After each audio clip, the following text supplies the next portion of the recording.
Okay, so let's talk about the 5 things I wish I knew nung nag-start ako sa fitness journey ko. Sobrang importante nito, especially if gusto mo makasave ng time, makasave ka ng money and effort para mas mapabilis mo yung pag-achieve mo sa goals mo. So today is pull day, so focus natin ngayon is thickness. So more on mid-back muscle. So traps, rhomboids, and then erectors natin kasi kailangan nating magpakapal kasi manipis pa tayo. Wala pa tayong laman, so kailangan natin mag-add ng size. But before that, mag-pre-workout muna tayo, and today yung pre-workout natin is from Raw Nutrition. Ito yung BUM series ni Chris Bumstead. So ano siya, Savage pre-workout na Rocket Candy flavor. So ito combo to na pre-workout, meron siyang pump formula and then stimulants na rin for focus. So kung gusto mong mapanood yung previous video natin regarding supplements, then click mo lang yung link dito sa taas. So ano tayo, 2 scoops tayo ngayon para full full dosage. Actually 1 scoop niya is full dosage naman, pero yung 2 scoops niya kasi mas doble yung yung ingredient. So try natin.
Okay guys, so unfortunately na lowbat yung microphone natin kanina sa gym. So ngayon tuloy na lang natin dito sa bahay. Kakatapos lang ng workout and then nakakain na rin ako ng post-workout meal. And last meal na lang for today and then tuloy na ulit tayo bukas. But anyway, let's talk about the 5 things na I wish alam ko nung nag-start ako sa fitness journey ko. And again, yung goal ko dito is ma-share ko to so that ma-avoid nyo yung mga mistakes or magawa nyo yung mga bagay na kailangan nyo gawin para mas ma-maximize nyo yung result na gusto nyo makuha dun sa fitness journey nyo. So, kanina before ako nag-workout, nag-take tayo ng pre-workout supplement. And related to sa number one thing na gusto ko malaman nyo ahead of time, wag na wag kayong sasandal sa supplements. Bakit ko nasabing wag sasandal sa supplements? Kasi kadalasan, actually gumawa na ako ng video nito before, naririnig natin sa gym palagi yung whey protein powder, creatine, pre-workout at kung ano-ano pang mga supplements na yun daw yung sekreto para lumaki ka. Hindi yun yung sagot. Yung supplements are meant to be supplements or support, supplementary, di ba? Supplement yung tawag. It is meant to support yung nutritional foundation na meron ka dapat in the first place. So, hindi ito yung magiging main source ng nutrition nyo. Tatandaan nyo, nutrition yung pinaka-main source ng kahit anong progress na gusto nyo makuha sa fitness goals nyo. Whether you want to lose weight, to get in shape, to build muscles, na lumaki ng lumaki, walang ibang sagot dyan kundi nutrition. Kasama na yung training dyan, pero main foundation talaga is nutrition at nanggagaling yun sa whole food. Pero again, syempre, hindi ko kayo masisisi kasi pagdating sa mga supplements, sobrang lakas ng marketing kahit saan. Hindi ko sinasabi na hindi beneficial ang supplement. Pero for someone na nag-uumpisa pa lang sa fitness journey, hindi siya magandang investment na ilagay mo agad yung pera mo doon without knowing na kailangan mo ng proper nutritional foundation on top of your supplements para magkaroon ka ng result. And ako sobrang guilty rin ako nito. Sobrang dami ko rin nagasto sa mga supplements before na hindi naman pala talaga kailangan noon hanggat hindi ko pa nakukuha yung tamang nutrition na makakasupport dun sa goals ko. Kaya nangyayari, syempre pinag-iipunan natin yung supplement, nag-iipon tayo para makabili ng whey protein powder, hindi natin inuuna yung pagkain kasi akala natin na yun yung sagot. Pero again, sinasabi ko na hindi yun yung sekreto. Unahin mo muna yung nutrition mo, whole food, protein sources mo, carb sources mo, fat sources mo, i-build mo muna ng maigi yung meal plans mo, kainin mo yun consistently, and without supplements, makukuha mo yung result na kailangan mo. Hindi mo kailangan ng whey protein powder, hindi mo kailangan ng creatine, hindi mo kailangan ng pre-workout supplements. Ngayon, kapag dumating yung point na nasusustain mo na yung nutritional needs mo, nakukuha mo na yung pagkain ng tama, at may extra budget ka, yes, pwede ka nang mag-invest sa supplements. Ngayon, kung tatanungin mo ako kung ano suggestion ko na unahin mo yung supplement, para sa akin, pumili ka na lang is either creatine or pre-workout. Ngayon, syempre, bakit hindi whey protein? Yung whey protein, protein lang siya. For example, isang scoop ng whey protein, approximately 100 grams ng chicken breast yan na cook. So, it's either na kumain ka ng chicken breast or mag 1 scoop ka ng whey protein. So, pareho lang yun. So, nakukuha mo siya sa food. However, yung creatine or pre-workout supplement, performance enhancer siya. Bakit mo siya kailangan? Kapag nasa gym ka and then may supplement ka to assist you na mas gumanda yung performance mo, mas gumanda yung focus mo, mas gumanda yung recovery mo, endurance mo sa training mo, mas makakapag-train ka ng intense. And then, tatandaan natin na kapag yung training natin is intense, mas nagkakaroon tayo ng increased chance na ma-stimulate yung muscle, mapunit natin kumbaga, and then pag-uwi natin ng bahay, through proper nutrition and recovery, lalaki siya. So, yun yung pinaka-diskarte pagdating sa supplements. Pero again, wag na sasandal sa supplements. Sandalan mo yung proper nutrition, dun mo makuha yung results mo. Okay, so pangalawa, yung difference ng working out and training. Very simple lang yung principle na to. Pag nakuha nyo to, sobrang magbabago yung point of view nyo sa pagpunta nyo sa gym. So, merong dalawang klase ng tao na pumupunta sa gym. Yung isa nag-workout lang and yung isa nag-train. Ano yung pinagkaiba? Kung nag-workout ka lang sa gym, yung main objective mo is to add resistance sa muscle mo. May galaw mo lang, may stretch mo lang. Yung term nila minsan dyan is para magpapawi sa gym. Keep your fitness level na intact, healthy, yung cardiovascular health mo healthy din. And wala kang highest goal na mag-build talaga ng more muscle or para i-develop talaga yung katawan mo. Magkaibang mindset yon kapag ka sinabi mo pupunta ka sa gym para mag-train. Kapag ka nagtitrain ka, yung main goal mo is to maximize muscle growth. Ngayon, depende kasi yun sa gusto mo mangyari. Now, in my case, or sa case nyo, if you're watching this video, probably gusto nyong mag-build ng more muscle.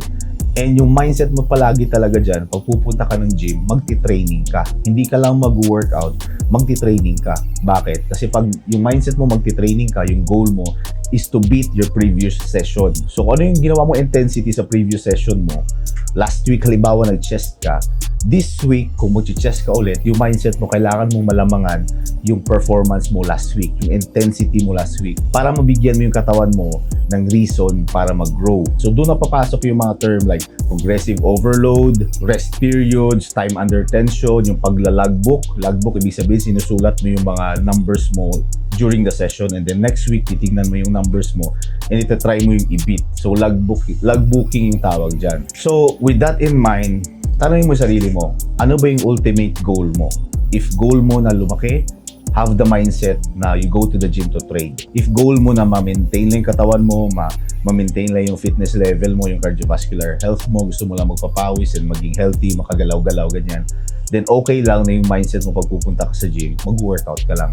Yung malaking difference niyan is yung intensity, yung motivation, yung intention mo pag pupunta ka sa gym. Hindi yung pagpapapawis ka lang, kundi iniisip mo, ano yung gagawin ko ngayon so that I can beat my previous session para magkaroon ako ng opportunity na mas lumaki at mag-develop pa. Next is pupunta ka sa gym nang wala kang kaalam-alam or ka-idea kung ano yung gagawin mo na training. Wala kang training plan. Na-observe ko yan hanggang ngayon. However, hindi ko sinasabi na sobrang mali yung ganung bagay. However, gusto ko lang sabihin na sa age natin ngayon, sa year kung saan tayo ngayon nabubuhay, sobrang daming information. Online, kahit saan, sa YouTube, sa Google, pwede ka mag-search ng training plan or exercise plan or training split na pwede mong i-adapt or gamitin pag pupunta ka ng gym.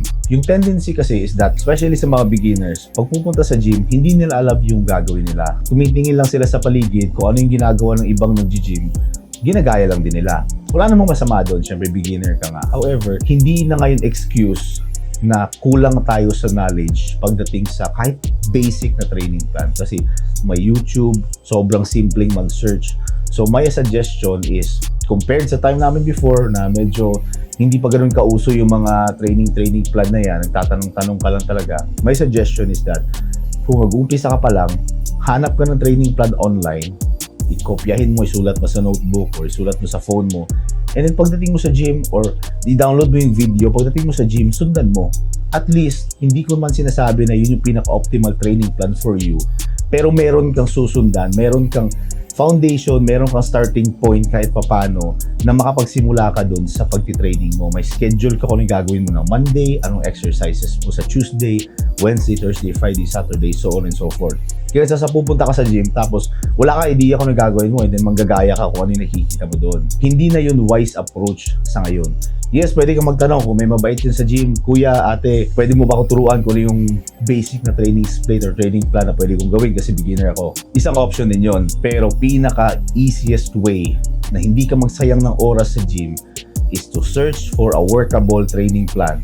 Sundan mo, and then habang nagkakaroon ka ng experience, nag-gain ka ng experience, pwede mo i-modify yun, pwede mo baguhin, palitan, i-adjust, nababagay sa gusto mo, nababagay sa training plan or schedule na na-enjoy mo. Ngayon, naisip ko na, what if gumawa tayo ng basic or beginner na training plan? If gusto nyo na gumawa ko ng basic na training plan na pwede nyo gamitin, comment down below this video para pag maraming comments, then I will take my time and then gagawa ko ng training plan and then i-discuss ko yun sa next sessions natin. Next is walang proper recovery and rest time. Nilagay ko to sa pang-apat kasi initially hindi mo naman makikita yung importance ng recovery and rest time. Kasi yung excitement mo nandun sa training di ba? Excited kang pumunta sa gym. Hindi mo pa alam yung effect ng proper recovery. Pero later on, as you gain experience sa fitness, marirealize mo na very important and crucial talaga yung recovery and pagpapahinga. Kasi if kulang ka sa pahinga, if kulang ka sa recovery, mahihirapan kang mag-build ng muscle. On the other hand, mahihirapan ka rin mag-lose weight kapag ka sleep deprived ka palagi or palaging stress yung katawan mo. Kasi tandaan natin, yung katawan natin is built to survive. May mga mechanisms tayo sa katawan natin na nag-trigger yan kapag ka feeling niya nasa survival mode ka. So kapag ka puyat ka, kapag ka hindi ka well rested, feeling niya nasa survival mode ka, and ipipreserve niya yung mga bagay na kailangan mo sanang malose. So kung gusto mo mag-lose weight, ipipreserve niya yung mga fats mo kasi feeling niya nasa survival mode ka. kapag gusto mong mag-gain ng muscle, kakainin niya yung mga muscle na nag-gain mo na existing kasi gusto niyang gamitin yun as energy source at hindi niya hayaan na lumaki ka kasi the more muscle you have, mas mataas yung energy demand mo sa katawan mo. So ngayon pa lang, if serious ka sa fitness journey mo at talagang gusto mong ma-develop yung katawan mo, pag-aralan mo kung paano may set up yung proper recovery time mo.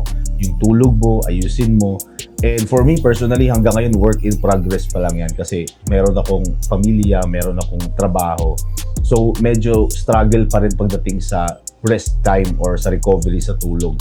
Pero if you're single and then nagsa-start ka sa journey mo, wala kang excuse na hindi ka magkaroon ng enough na sleep. So kung kailangan mong i-adjust yung lifestyle mo, tanggalin yung mga kung ano yung ginagawa mo paggabi, gumigimik ka paggabi or umalis ka paggabi, instead na gawin mo yun, matulog ka na maaga. Makakatulong yun talaga sa'yo para mas ma-accelerate mo pa yung progress mo. Tsaka isa pa, kapag kulang yung tulog mo, ma-observe mo yan the next day, hindi ganun kaganda yung energy level mo. Kapag hindi maganda yung energy level mo, how can you expect na you will exceed your performance sa last session mo kung kulang yung energy mo? So instead na mag-progress ka ngayong session, hindi ka magpo-progress kasi nga bitin yung energy mo. Kasi isipin mo, kumakain ka ng tama, gumagastos ka sa pagkain mo, mahal-mahal ng pagkain, nagbabayad ka sa gym para mag-training, pero hindi mo ma-maximize yung result mo kasi nga bitin yung tulog mo. Samantala yung tulog, libre lang naman yan. Lastly, this is a long journey. Sobrang tagal ng journey na to. Sobrang dami na nagsa-start sa pagpunta sa gym and then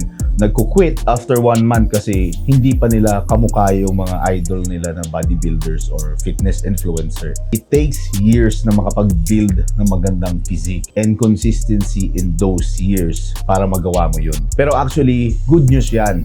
Bakit? Kasi ibig sabihin yan, kung sino yung matyaga, siya lang yung magkaka-result sa huli. Alam naman natin na karamihan, hindi matyaga, sumusuko. So kung ikaw, naging consistent ka for a long period of time, yung mga kasabayan mo yan na nag-start ngayon, after a few months, magkukwit yan. And then kapag ikaw dire-diretso ka, umabot ka ng 1 year, 2 years, 3 years, 5 years, ganyan, lahat sila, ilulook up ka nila kasi na-develop yung katawan mo, magugulat sila kung bakit mo nagawa yun, samantala yung sekreto mo lang naman talaga is consistency.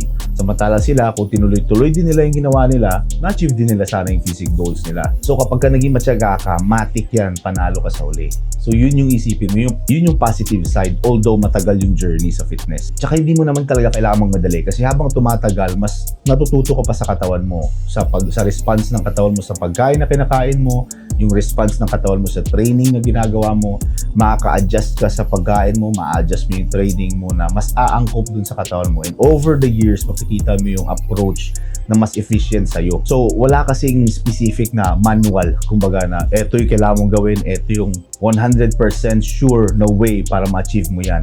Trial and error pa rin habang tumatagal. Lahat yan, pagkain, recovery, training, you will make adjustments along the way.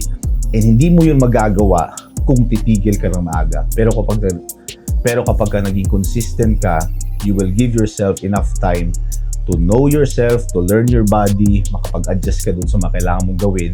And then after few years, alam mo na kung paano laruin yung katawan mo, kung yung gagawin mo sa pagkain mo, kung yung gagawin mo sa nutrition mo, sa macros mo, sa training mo. And then habang ginagawa mo yan, magiging lifestyle mo na siya. So ngayon parang hirap kang kumain ng ganyan, hirap kang kumain ng ganitong klaseng pagkain, hirap kang mag-training ng ganitong schedule.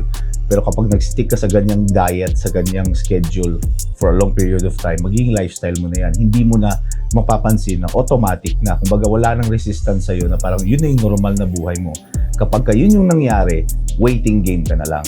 Kasi kasi unstoppable ka na, wala nang resistance sa'yo sa pagkain. Sanay ka na sa pagkain, sanay ka na sa training, hintayan na lang talaga. Time na lang talaga yung hintayin mo para lumaki ka ng lumaki o ma-develop ka ng ma-develop. So, those are the 5 things na I wish natutunan ko nung nag-umpisa pa lang ako. Pero right now, sinishare ko sa inyo para mag-benefit kayo as early as possible. Please lang gawin nyo kasi if hindi nyo gagawin, years from now, you will realize na tama yung sinabi ko and sinayang nyo lang yung time nyo kasi hindi nyo ginawa ngayon. So, tandaan nyo yung 5 na yun, i-apply nyo sa fitness journey nyo. And for sure, kapag ka naging matyaga kayo and then naging consistent lang kayo for many years, makukuha mo yung result na gusto mo. Hanggang sa muli,